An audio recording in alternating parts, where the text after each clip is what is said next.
안녕하세요, 볼리TV 서영욱입니다. 오늘은 토트넘이 암스테르담에서 기적을 일으키며 사상 첫 챔피언스리그 결승 진출을 확정한 지 꼭 4년째 되는 날입니다. 아마도 21세기 토트넘 최고의 날이 아니었을까요? 이번 시간에는 당시 토트넘의 역대급 활약을 돌아보면서 그때 그 선수들이 지금은 어디서 무엇을 하고 있는지 한번 살펴보는 시간을 가져보도록 하겠습니다. 2018-19 UEFA 챔피언스리그 조별리그 배정이 끝났을 때 토트넘에게는 험난한 시즌이 예고됐습니다.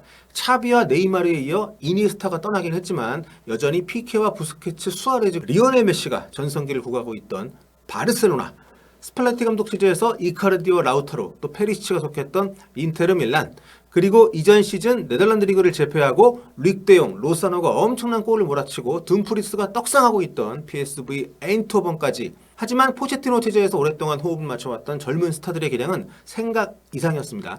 바르셀로나에게 대패하면서 조별리그를 불안하게 출발했던 토트넘은 마지막 라운드 바르셀로나 원정 경기에서 경기 종료 5분을 남겨놓고 터진 루카스 모우라의 동점골에 힘입어서 인터밀란과 승점 동률을 이뤘고요. 상대 전적에서 원정골 우선 원칙에 앞서서 막차로 16강에 진출했습니다. 모우라의 기적을 예견케 하는 일이 조별리그 때 있었던 거죠. 16강전은 독일의 도르트문트를 상대로 도르트문트 킬러 손흥민의 선제골을 앞세워서 1, 2차전 합산 4대0 승리를 거뒀습니다. 쉽게 통과를 한 거죠. 하지만 8강전 상대가 무려 맨체스터 시티로 확정이 되면서 먹구름이 끼기 시작합니다. 참고로 토트넘은 8강 대진 확정 이전까지 최근 4차례 맞대결에서 맨시티에게 한 번도 이긴 적이 없었습니다. 1무 3패로 일방적인 열세였어요. 2017-18 시즌 단 2패만을 기록하면서 승점 100점 고지에 도달했던 맨시티, 2위 무리뉴의 맨유를 무려 19점 차로 제치면서 압도적인 우승을 차지했던 팀입니다. 2018-19 시즌에도 리버풀과 접전을 벌이긴 했지만 우승 경쟁을 계속 이어나가고 있었을 정도로 강력했던 상대고요. 특히 해당 시즌 리그에서만 무려 3차례나 헤드트릭을 했던 아구에로, 그리고 그를 뒤받쳐주고 있던 다비드 실바의 존재가 무엇보다 위협적이었죠. 하지만 뚜껑을 열어보니 토트넘에는 손흥민이 있었습니다. 4-2-3-1 포메이션을 썼던 포체티노 감독의 전술에서 델레알리, 에릭센, 케인과 함께 이른바 데스크 조합을 형성했던 손흥민 선수는 맨시티와의 8강 2차례 경기에서 그야말로 커리어를 다시 쓸 정도의 압도적인 활약을 하면서 토트넘의 4강 진출을 견인하게 됐죠.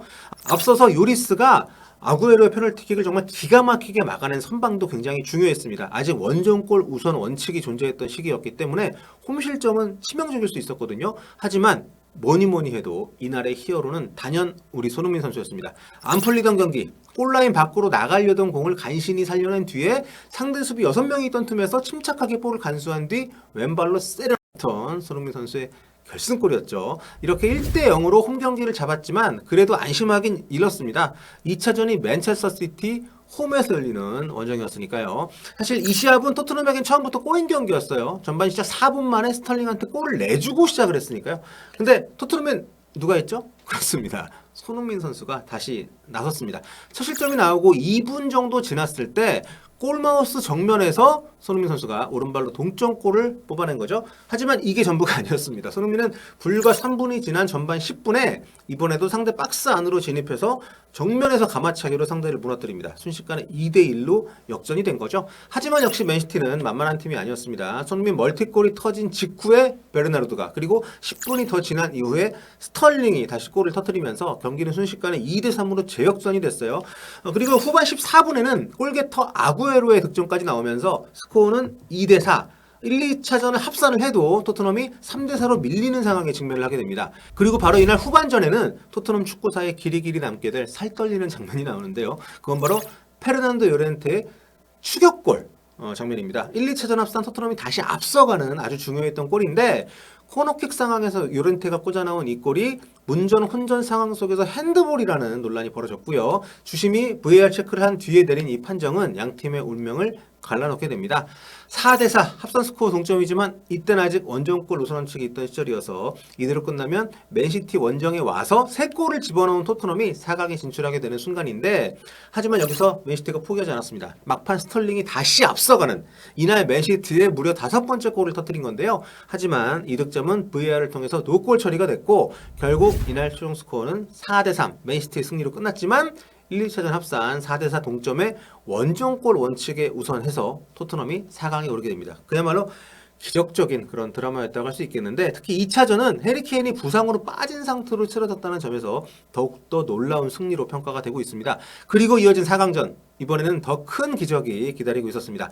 상대는 네덜란드의 강호 아약스였습니다. 8강에 비하면 뭐 상대적으로 수월해 보였을 수 있지만 막상 뚜껑을 열어보니 전혀 그렇진 않았어요. 지금은 맨유의 지휘봉을 잡은 테너어 감독이 이끌던 당시에 아약스는 지금은 빅클럽으로 진출한 많은 선수들이 이제 막 기량을 꽃피우면서 전성기를 향해 치닫고 있던 시기였습니다. 프랭키 더영, 마테이스 덜 리우트, 누사이르 마즈라위, 하킴 지예흐, 도니 판더베이크, 안드레 오나나, 데일리 블린트, 지금 보면 정말 쟁쟁한 선수들이었고 이때가 막 또 경기력이 치솟고 있던 무렵이었어요. 아약스는 16강에서 레알 마드리드를, 그리고 8강에서는 유벤투스를 꺾고 올라온 팀이었습니다. 더군다나 토트넘은 해리 케인을 부상으로 잃은 데 이어서 1차전에 손흥민 선수가 결장을 하는 상황이었습니다. 8강 2차전 때 받은 경고가 누적이 됐기 때문에 결국 토트넘은 홈에서 0대1로 1차전을 패배한 채 2차전 원정 경기를 위해서 네덜란드 암스테르담으로 떠나게 되는데요. 다행히 2차전에는 손흥민 선수가 복귀를 했고요. 그래서 선발 라인업은 이렇게 구성이 됩니다. 최전방에 손흥민, 모우라, 투톱, 그 뒤에 에릭센과 알리, 시소코가 받쳐주고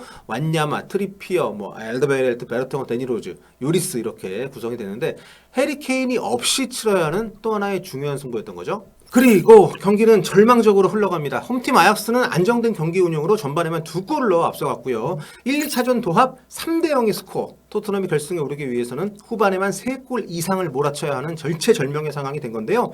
여기서 포체티노 감독은 하프타임에 승부수를 던집니다. 수비형 미드필더인 완야마를 빼고 최전방 공격수인 요렌테를 집어넣은 거죠. 최전방 공격수의 수를 늘리고 손흥민과 모우라에게 조금 더 자유를 주는 변화, 그리고 이게 먹혀 들어갑니다. 후반 10분 알리가 만든 기회를 모우라가 깔끔하게 차 넣으면서 한 골을 만회했고요. 6분 뒤에는 손흥민이 측면으로 뿌려준 공이 박스 안으로 다시 들어오더니 혼전 끝에 모우라가 믿을 수 없이 침착한 플레이로 골을 완성시키게 됩니다. 그리고 경기가 이렇게 끝나나 싶던 후반 추가 시간 5분 3초, 이날의 히어로죠. 토트넘 전설에 길이 남게 될 루카스 모라의 챔피언스리그 4강 해트트릭이 완성이 됩니다. 감격에 두 손을 맞잡고 무릎을 꿇는 포체티노 감독의 표정에서 많은 게 느껴지지 않습니까? 그 뒤 이어진 결승전의 결과는 모두가 아시는 그대로입니다. 부상에서 완전히 회복하지 못한 해리 케인을 선발로 출전시켰던 포체티노 감독의 용단이 아쉽게도 성과로 보상을 받지는 못했어요. 리버풀의 챔피언스리그 우승, 토트넘의 기적은 결승전까지 이어지지 못했습니다. 당시 토트넘 소속으로 맹활약했던 선수들, 결승전에 뛰었던 선수들, 4년 사이에 어떤 변화가 일어났을까요? 먼저 등번호 1번 골키퍼 위고 요리스입니다. 그때부터 지금까지 쭉 토트넘의 주장 완장을 차고 있고요. 하지만 올 시즌에 부상과 부진이 겹치면서 다음 시즌 팀을 떠날 수도 있다는 전망이 나오고 있는 상황이죠. 등번호 2번 오른쪽 풀백을 맡았던 키에란 트리피어죠. 맨시티 유스 출신인 선수. 포체티노 감독이 2015년 당시 번리에서 뛰고 있던 트리피어를 단돈 350만 파운드에 영입을 했었습니다. 카일 워커가 맨체스터 시티로 떠나면서 생긴 공백을 너무나도 잘 메워줬어요. 하지만 이후 재계약에 실패하면서 스페인의 아틀레티코 마드리드로 탈트넘, 2021년 라리가 우승 타이틀을 거머쥔 뒤에 지난해부터는 뉴캐슬에서 활약을 하고 있습니다. 엄청난 크로스와 프리킥 능력으로 올 시즌 프리미어리그 최고의 라이트백으로 평가를 받고 있죠. 다음은 등번호 3번 데니로즈입니다. 좀 안타까운 선수 중 한 명인데 당시만 해도 잉글랜드 국대로도 활약을 할 정도로 정말 대단한 왼쪽 풀백이었죠. 토트넘에서 입지도 굳건했었는데 무리뉴 감독 부임 무렵부터 부진하기 시작하더니 2020년 1월 뉴캐슬로 임대를 떠났습니다. 하지만 거기서도 또 토트넘에 돌아와서도 별 활약이 없다가 2021년에 이적료 없이 와포드로 이적을 했는데요. 여기서도 별 활약이 없이 2022년 9월에 계약이 만료가 됐습니다. 지금은 무소속으로 사실상 반은퇴 상태인데요. 1990년생이니까 더 뛸 수 있는 나이라는 점에서 좀 안타깝죠. 최근에는 영국 스카이 스포츠의 패널로 출연을 해서 뉴캐슬전을 지켜본 뒤에 팀이 전반 20분 만에 0대5로 끌려가자 내가 뛰어도 그것보다 낫겠다. 내가 어떻게 지금 무소속인 거지? 직업이 없는 거지? 이런 얘기를 해서 토트넘의 안타까운 신경을 표출하기도 했습니다. 다음은 등번호 4번 포백의 핵심 토비 알더베이레트. 수비 라인에서 쭉쭉 찔러주는 패스가 손흥민 선수에게 아주 많은 그런 에너지가 됐었는데요. 2021년 여름 토트넘을 떠나 카타르의 알 두하일로 이적을 해서 우리 남태희 선수와도 한솥밥을 먹은 적이 있습니다. 카타르에서 1년간 활약한 토비는 지난 여름 고향팀 벨기에의 로얄 안트워프와 3년 계약을 맺었고요. 생애 처음으로 벨기에 리그에서 뛰고 있습니다. 올 시즌 29경기를 뛰었는데 벌써 커리어 하이인 리그 5골을 넣고 있더라고요. 그리고 토비의 파트너, 당시 센터백으로 뛰었던 등번호 5번 얀 베르통원입니다. 그 뒤 손흥민의 푸스카스 골을 어시스트 아닌 어시스트를 하는 등 토트넘에서 활약을 이어가다가 2020년 여름 벤피카로 이적을 했고요. 그 뒤 작년 9월에 조국 벨기에 명문팀 안덜레어트에 입단을 해서 활약을 하고 있습니다. 다음은 등번호 7번 손흥민 선수. 뭐 더 말이 필요하겠습니까? 그 뒤 토트넘의 에이스로 더욱 성장한 소니, 푸스카스상 수상, 프리미어리그 득점왕, 그리고 최근에는 프리미어리그 통산 100호 골까지 넘어서면서 명실상부한 토트넘의 살아있는 레전드로 각광을 받고 있습니다. 결승전에서 중앙 미드필더로 선발 출전했던 등번호 8번의 해리 윙크스, 96년생인 윙크스는 이때까지만 해도 토트넘 유스 시스템이 배출한 또 하나의 성공 사례로 꼽혔는데요. 아쉽게도 그 뒤로 기량이 정치됐다는 평가를 받고 있습니다. 그리고 콘테 감독 부임 이후 주전에서 밀리면서 올 시즌은 이탈리아 삼프도리아에 임대가 돼서 활약을 했는데요. 부상으로 시즌의 절반을 날리긴 했습니다만 후반기 복귀해서 17경기를 뛰었는데 아쉽게도 팀이 리그 최하위로 처지면서 이미 세리에 B 2부 리그 강등이 확정된 상태입니다. 완전히적 조건이 달린 임대였는데 강등된 삼프도리아에 남을 리는 없을 것 같고 아마도 이제 토트넘으로 복귀를 할 텐데 계약 기간이 1년 남았거든요. 윙크스가 토트넘에 남을 수 있을지는 의문이긴 합니다. 다음은 등번호 10번 해리 케인입니다. 누구도 부정할 수 없는 미스터 토트넘. 토트넘의 21세기를 가장 빛나게 만든 주인공이죠. 다들 아시다시피 여전히 토트넘에서 많은 골을 넣고 있는 케인인데요. 올여름 이적설이 굉장히 신빙성 있게 퍼지고 있습니다. 토트넘의 다음 시즌 챔피언스리그 본선 진출이 사실상 무산된 상황이기 때문에 거치가 더욱더 주목받고 있는데 케인 갈 땐 가더라도 손흥민 선수 좀 다음은 결승전 후반 21분에 윙크스 대신 투입이 됐던 등번호 15번 에릭 다이어입니다. 이때는 백업이었죠. 역시 다들 알고 계시다시피 여전히 토트넘에서 뛰고 있고요. 당시와 달리 센터백으로 보직을 변경해서 주전으로 많은 경기를 소화하고 있는데 경기력의 발전이 없고 큰 실수가 많아서 이번 같은 경우에도 팀 대패의 주범으로 지목이 되고 있습니다. 토트넘이 내년에는 다른 수비수를 주전으로 써야 할 텐데 말이죠. 다음 차례는 등번호 17번. 이날 윙크스와 함께 토트넘 중원을 책임졌던 무사 시소코입니다. 이때 어이없이 PK를 내주면서 팀 패배 또 준우승의 원흉으로 꼽히고 있는데요. 참 안타깝긴 한데 욕먹는 거. 아니 그 중요한 경기에서 왜 그런 실수를 했을지. 2년 뒤 토트넘을 떠난 시소코는 와포드에서 한 시즌을 뛰었지만 팀이 강등된 뒤 곧바로 이적을 했고요. 지금은 프랑스 리그앙 낭트에서 뛰고 있습니다. 지난달 말 컵 대회인 쿠프 드 프랑스 결승전에 출전을 해서 풀타임 활약을 했는데 팀이 전반 30분 동안 4골을 허용하면서 툴루즈에 1대5로 패배하는 걸 막지는 못했습니다. 다음은 이날 델레알리 대신에 교체 투입된 공격수죠. 등번호 18번 베르난도 요렌테입니다. 케인이 부상으로 없는 사이 정말 중요한 역할, 큰 역할을 해줬던 고마운 공격수죠. 지금도 몸이 완전치 않은 케인 대신 요렌테를 선발로 썼더라면 하시는 분들이 많을 정도로 85년생으로 그때 이미 만 34살이었던 요렌테는 그 시즌이 끝난 뒤 토트넘을 떠나 이탈리아의 나폴리로 이적을 했습니다. 그리고 그 다음에는 우디네스 유니폼을 입었지만 나이 탓에 많은 활약을 하지 못했고요. 2021년 8월 우디네스와 계약이 해지된 뒤에 2달 넘게 팀을 구하지 못하다가 그해 10월 말 스페인 2부 리그 에이바르에 입단해서 2골을 넣었습니다. 그리고 작년 여름 에이바르와 계약이 만료된 뒤에도 선수 생활 의지를 이어갔지만 아쉽게도 뛸 팀을 찾지 못한 채 지난 2023년 2월 은퇴를 선언했습니다. 다음은 이날 요렌테와 교체되어 나간 등번호 20번 델레알리입니다. 만 20살의 나이로 프리미어리그 한 시즌 18골을 넣었던 미친 재능이죠. 하지만 챔피언스리그 결승 진출 이후 포체티노가 팀을 떠난 뒤 커리어가 내리막을 걷고 있습니다. 특히 무리뉴 감독 부임 후 완전히 밀려난 뒤에 2022년 1월에는 에버턴으로 이적료 없이 이적을 했었는데요.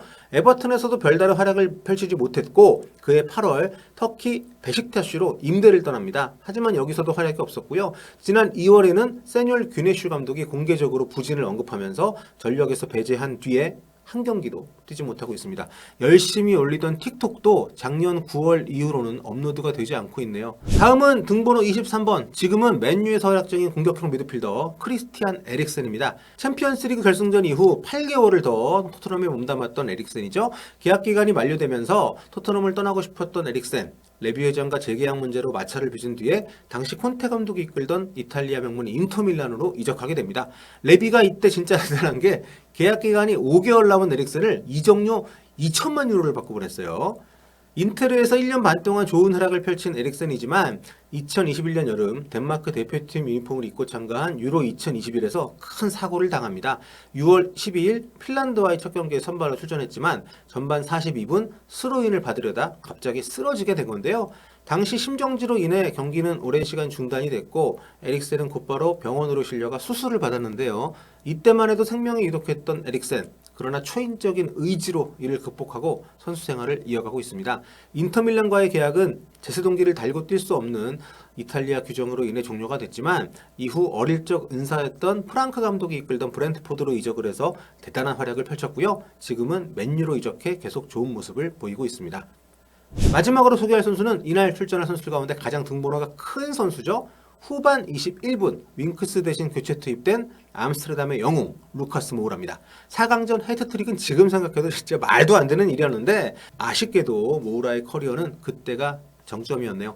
그래도 지난 시즌까지는 교체로라도 많은 경기를 뛰면서 매년 리그에서 30경기 이상 시합에 나섰는데 올 시즌은 부상도 있었고 콘테 감독에게 외면을 받으면서 지금까지 14경기밖에 뛰질 못하고 있습니다. 특히 지난 리버풀전에는 교체 투입이 됐는데 결정적인 실수로 팀 패배의 멍해를 홀로 뒤집었을 정도로 심적으로도 힘든 시기를 보내고 있습니다. 모우라의 토트넘 계약은 이번 여름까지인데요. 토트넘은 모우라와 재계약을 하지 않기로 결정한 상태입니다. 지난 6시즌간 모우라의 토트넘 시대도 이렇게 끝을 향해 가고 있네요. 어딜 가든 더 많은 경기를 뛸 수 있었으면 좋겠습니다.